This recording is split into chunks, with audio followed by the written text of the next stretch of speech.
Okay, so this morning I'm going to show you how I do my grind and dose every day. Things you're going to need yourself a scales, espresso bar, coffee grinder, full of espresso beans, and a little bit of patience. So, first thing we're going to do before we get started is that there are sediments that are sitting inside your boiler at the end of every day. Because the water has just been sitting still and everything just kind of like deposits to the bottom, and that can just mix up your flavors a little bit. So what we want to do is we want to run the machine through just a little bit to eliminate as many of those sediments as possible, because if we do our grind and dose right now and we taste it, our espresso will taste a little bit different after the first couple of shots have already been extracted. So let's just get this water out of our machine.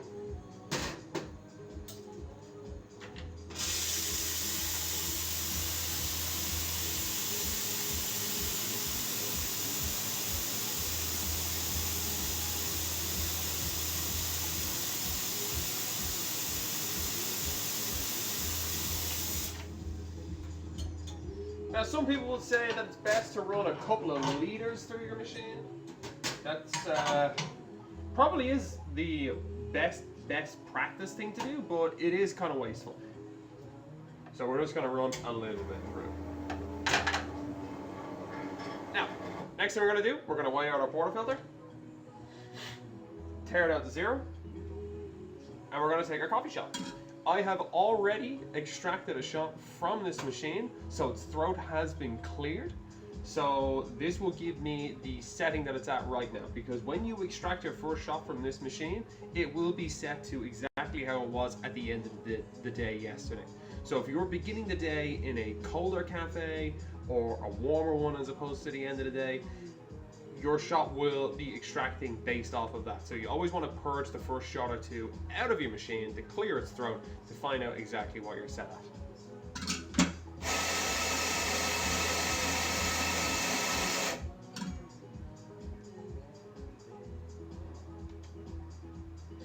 Right now, my shot is a little bit heavy, so what I'm going to do is I'm going to take out what I need, using my spoon as to not touch the coffee. That's perfect. And I have a little cup over to the side where I like to keep espresso grounds, so if I need to spoon anything off or spoon anything on, it's just there.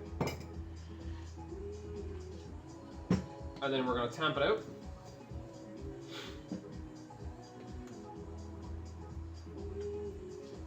Nice level temp. Don't worry about the excess on top. Then we're going to reposition our scales under here, grab ourselves a little espresso cup, zero that out, ready our stopwatch, and go. If your espresso bar is lucky enough to have a stopwatch built into it, congratulations. And what we're doing is, right now, we're going to be keeping an eye on the flow rate and the weight of the coffee as it comes out, as opposed to the time. Well, we're keeping a little bit both. Because what we want to see is a nice even increase in flow rate over time. So that shot came out in 27 seconds. Because if we just start to see a lot of water come out all at once, then we're going to be a little bit worried. We're going to give our espresso a little bit of a stir. You can use the top, the bottom. I like to use the bottom of the spoon because it doesn't ruin my crema. And we're going to get ourselves the next most important thing: water for cleansing your palate. Water first.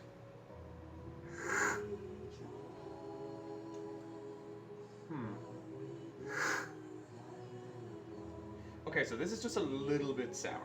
Just a little bit too sour. So what I need to do here is I have two options to me.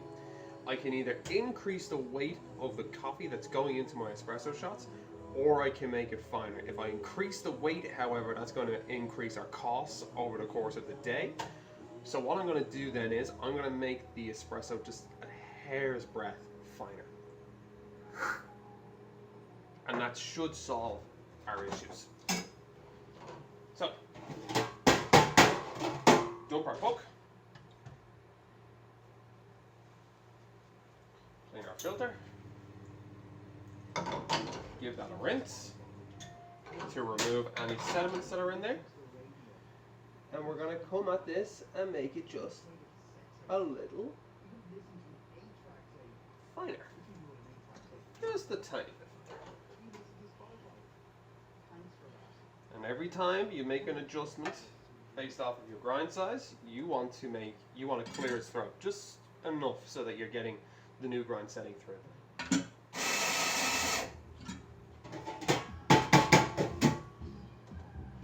Now, next grind setting. Weigh out our portafilter. Very important to do this every single time, otherwise you'll be banging your head off against the wall.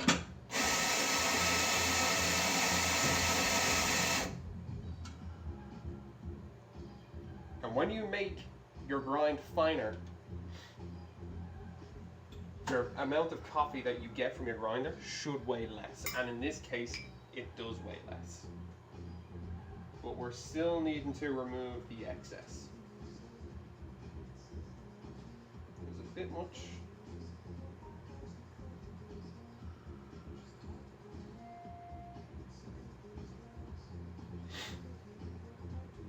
And yeah, that's it. And again, tamp it out, nice and level, nice even tamp. Put our scales back up, get our cup. We're going to tear that out.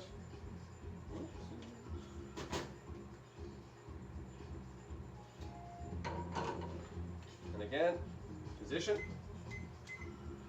and go.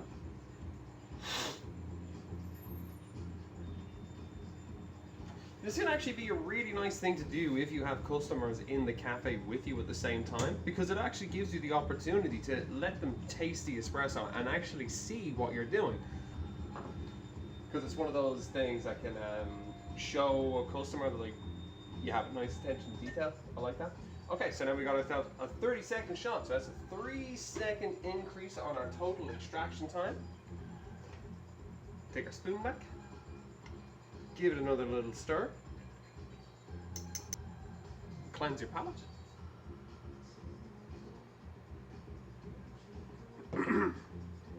Let's have a taste. That's much better. That's a lot better. The sourness has died down a little bit, the sweetness has increased, and overall it's just kind of a much more vibrant coffee shot. I'm able to get my tasting notes that I'm kind of after, which are kind of a little bit tart, nice kind of grapefruit kind of note, and a little bit of peanut on the back of the palate, which is fantastic.